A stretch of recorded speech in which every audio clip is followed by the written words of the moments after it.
હું છું આરીફ સૈયદ ને તમે જોઈ શકો છો મોબાઈલ ટાવર જે રહેણાંક વિસ્તારથી માત્ર 3 જ મીટરના અંતરે છે અને તમે જુઓ અહીં તમને મોબાઈલ ટાવરનો અવાજ પણ સંભળાય છે.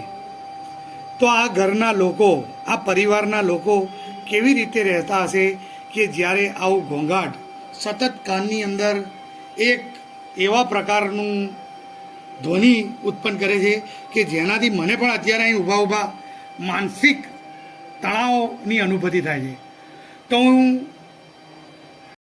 સ્થાનિકો દ્વારા જણાવ્યું છે કે સરકારશ્રી આ મોબાઈલ ટાવરો રહેણાંક વિસ્તારોથી વહેલામાં વહેલી તકે દૂર કરે, વહેલી તકે દૂર કરવો જોઈએ.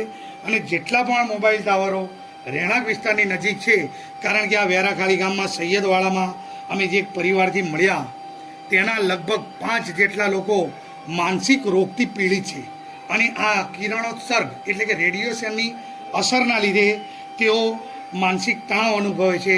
અને જેટલા પણ લોકો અહીં આજુબાજુમાં રહે છે એમાંથી મોટાભાગના લોકો માનસિક તણાવથી પીડિત છે. તમે જોઈ શકો છો ખૂબ જ નજીક એવું આ મોબાઈલ ટાવર જે પશુ પક્ષીઓ અને મનુષ્યના સ્વાસ્થ્ય પર હાનિકારક પરિબળ ધરાવે છે, માટે તે માનવ વસાહતથી દૂર થવો જોઈએ એવી અમો અપેક્ષા રાખીએ છીએ. મને પરિચય, મારું નામ સૈયદ સિરાજ અલી મહેબૂબ અલી, સૈયદ વેરાખાલી નામ. મોબાઈલ ટાવરની જે સમસ્યાની તમે અમારું જો વર્ણન કર્યું તે આ ઘરથી કેટલા મીટરના અંતરે છે? આ 2 મીટર અંતર એટલે મિનિમમ 6 ફૂટ થઈ, એનાથી વધારે હોવું જોઈએ. મિનિમમ 150 મીટરના અંતરે, પણ અમારું તો 2 જ મીટર છે અને એની ભયાનક અસર જોવા મળે. હવે એવું છે કે આ સૈયદ પરિવારની અંદર આ જે રેડિયેશન છે એની કેવી અસર છે?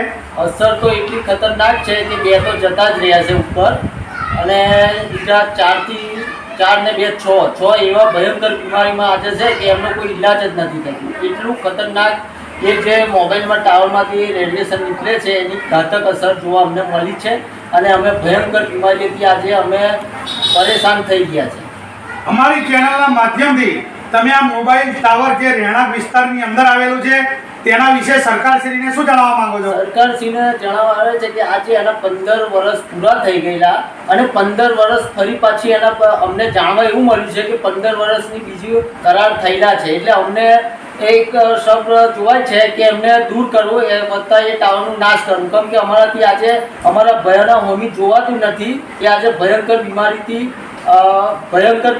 પીડાય છે. એટલે અમારી તો સરકારને એક જ માંગ છે કે ટાવરને દૂર કરો અને ખરેખર વસ્તી છે મિનિમમ 12 હોવું જોઈએ. આ તો અમારા ઘેરથી મિનિમમ 2 મીટર એટલે 6 ફૂટ આજે છે. એટલે અમે ભયંકર બીમારીથી આજે પીડાય છે. સરકારને, કલેક્ટરને વિનંતી છે કે ટાવર અમારે થોડુંક અંતરથી મતલબ દૂર નાખો, પણ અમારા ઘેર આગળ ના રાખો. આજે અમે બહુ પરેશાન થઈ ગયા છે. એક બાજુ વિકાસની ગતિ વધારે છે અને આધુનિકતાના સમયમાં મોબાઈલ ટાવરો જે રહેણાંક વિસ્તારોની અંદર હોવાથી લોકો ખૂબ જ માનસિક રીતે પીડિત હોવાથી ખરેખર સરકારે આ બાબત પર ધ્યાન આપવું જોઈએ અને રહેણાંક વિસ્તારથી મોબાઈલ ટાવર દૂર કરવા જોઈએ.